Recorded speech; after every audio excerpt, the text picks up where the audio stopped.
visuals coming in of Prime Minister Narendra Modi now departing Bali. So that's the Prime Minister now boarding his plane, which also concludes his G20 visit, the G20 Summit visit in Bali, Indonesia. So that's Prime Minister Narendra Modi waving a goodbye as he departs Bali, heads back to India. And what a successful G20 attendance that was for Prime Minister Narendra Modi, as India has also now taken over the presidency, has assumed the presidency, the G20 presidency next year. Officially, of course, it will be handed over to India on the 1st of December, but that's Prime Minister Narendra Modi waving a goodbye after concluding his G20 summit visit, a two-day visit, and it was certainly a jam-packed schedule for the Prime Minister. Apart from attending several of those important sessions, discussions that took place on several global issues,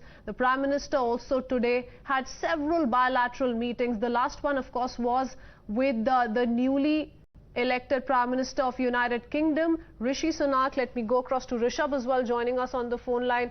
These visuals, Rishabh, mark the culmination of Prime Minister Narendra Modi's G20 summit visit in Bali in Indonesia.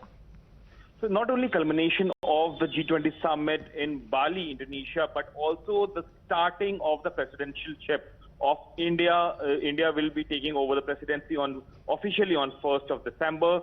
This happened to be the last formal function or event of G20 under the presidency of Indonesia.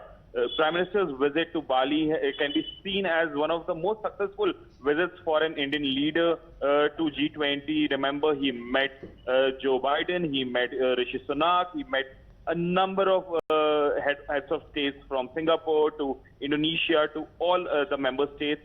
Though he did not meet Xi Jinping, the president of China, but there was greetings exchanged. So this is definitely a very power-packed, successful event that has taken place. And India from here will take over the presidentship. So a very good start to that 1 year as well.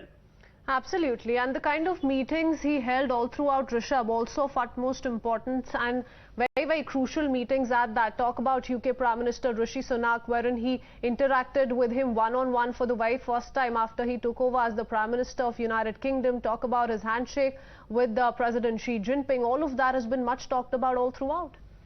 Definitely. See, India and UK have seen a turbulent time in past few months when it comes to economic diplomacy that both countries have had for long. Remember, the work visas were not being granted. There were other issues as well. The FTA that was supposed to be signed by Diwali hasn't been signed yet.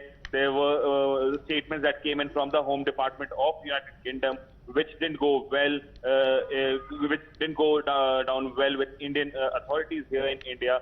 So amid all this meeting between Rishi Sunak and Prime Minister Narendra Modi is very significant, and the way, the warmth that has been seen in all the bilateral meetings. So a visit that's going to be remembered for a long, long time till the next G20 summit takes place in India next year. Thank you, Rishabh, for that. We